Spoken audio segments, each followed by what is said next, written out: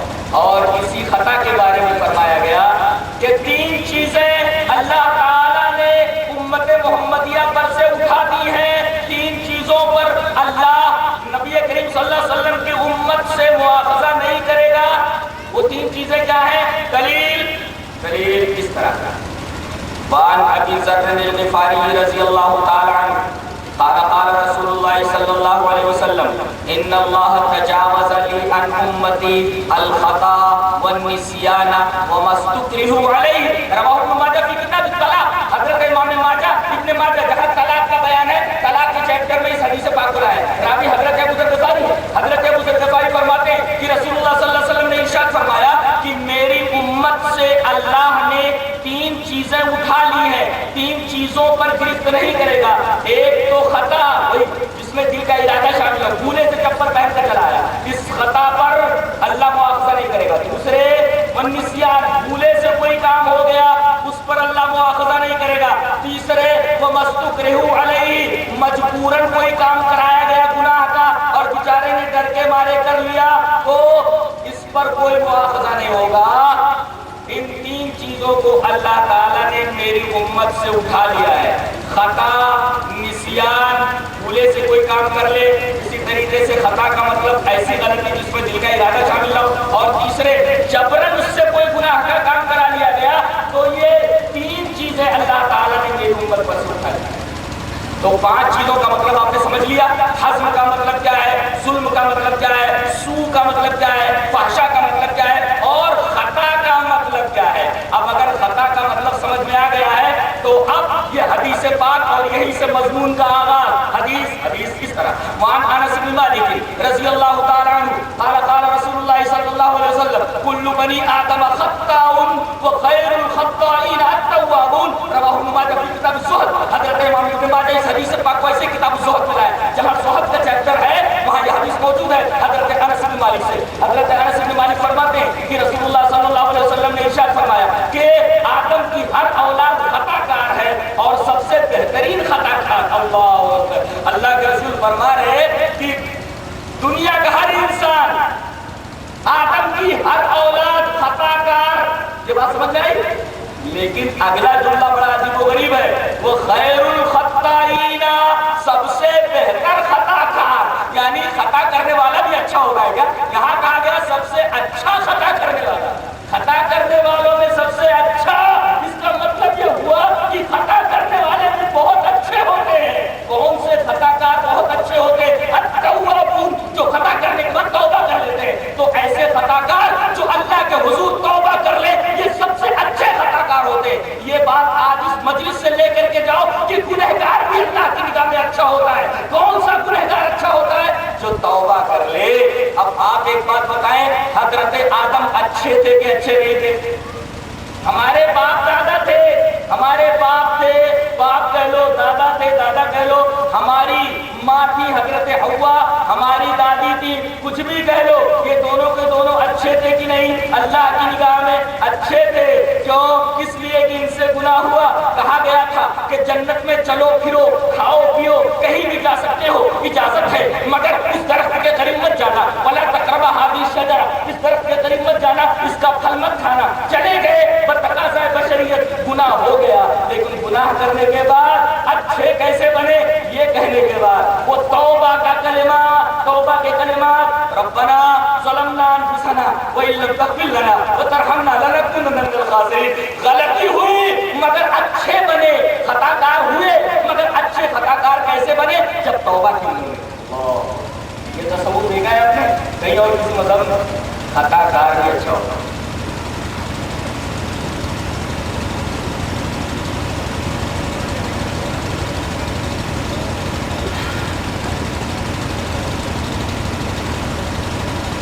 اب ایک سوال آپ سے، پہلے یہ بتا دوں کہ توبہ عبادت، توبہ عبادت عبادت۔ اب آپ سے ایک سوال، یہ بتانے کے بعد کہ توبہ عبادت، ایک سوال آپ سے، آپ لوگ اس سوال کا جواب دیں گے۔ سب سے پہلی عبادت جو اللہ کی طرف سے اپنے بندے کو عطا کی گئی، اس عبادت کا نام کیا ہے؟ بولو، سوال پھر سے دوہراؤ، سب سے پہلی وہ کون سی عبادت ہے؟ عبادت تو بہت ساری، نماز، روزہ، حج، زکات، بہت ساری باتیں۔ سب سے پہلی عبادت جو خالق کی طرف سے مخلوق کو دی گئی تحفے کے طور پر، اللہ کی طرف سے بندے کو عطا کی گئی، وہ پہلی عبادت کون سی ہے؟ نام بتائیں، ارے بول دیجئے نا، جو موضوع ہے توبہ۔ دلیل اس طرح کہ اللہ نے کہا تھا کہ اس درخت کے قریب مت جانا، چلے گئے، گناہ ہو گیا۔ اب سمجھ میں نہیں آ رہا تھا کہ گناہ ہو تو گیا، کس طرح اللہ سے معافی مانگے، یہ سمجھ نہیں آ رہا۔ پہلے انسان سے پہلی خطا ہو، جی یہ پہلی خطا، خطا کرنے کے بعد سمجھ میں نہیں آ رہا تھا کہ معافی کیسے مانگوں۔ اب اللہ کا رحمت دیکھیے ہے، اس پر میں ایک آیت پڑھوں گا، پہلے یہ بتا دوں کہ آدم سے کہا گیا تھا کہ اس درخت کے قریب نہ جانا، چلے گئے، اللہ کی نافرمانی ہوئی، خطا ہو گئی، سمجھ میں نہیں آ رہا تھا کہ اس گناہ سے توبہ کیسے کریں، اس خطا سے معافی کیسے مانگیں۔ اللہ سے معافی مانگنے کا طریقہ بھی نہیں آتا تھا گناہ کرنے کے بعد۔ اللہ کا رحم دیکھو، اللہ نے توبہ کے کلمات سکھائے اور اللہ نے فرمایا، پہلا پارہ پڑھیے، فَتَلَقَّىٰ آدَمُ مِن رَّبِّهِ كَلِمَاتٍ فَتَابَ عَلَيْهِ، آدم نے اپنے رب کی طرف سے چند کلمات پائے۔ تلقا ریسیوڈ، فتلقا کو ریسیوڈ کیا، پایا، گاٹ، حاصل کیا۔ فتلقا آدم من ربہ، تو آدم نے پایا اپنے رب کی طرف سے چند کلمات، فتاب علیہ، وہ کلمات جب انہوں نے پڑھے اور ان کلمات کے ذریعے اللہ سے معافی مانگی، فتاب علیہ، تو اللہ نے ان کی توبہ قبول کر لی۔ سوال یہ ہے کہ وہ کلمات کون سے تھے؟ وہی کلمات، ربنا ظلمنا انفسنا وان لم تغفر لنا وترحمنا لنکونن من الخاسرین، یہی کلمات تھے جو آدم کو سکھائے گئے، یہی کلمات حاصل کیے آدم نے اپنے رب کی طرف سے، اور یہی کلمات کہہ کر کے جب انہوں نے اللہ سے معافی مانگی تو اللہ نے ان کی توبہ قبول کی۔ ثابت یہ ہوا کہ اللہ کی طرف سے بندے کو سب سے پہلے جو عبادت عطا کی گئی وہ عبادت توبہ ہے، جس سے توبہ کی اہمیت کا اندازہ ہوا کہ توبہ کتنی اہم چیز ہے۔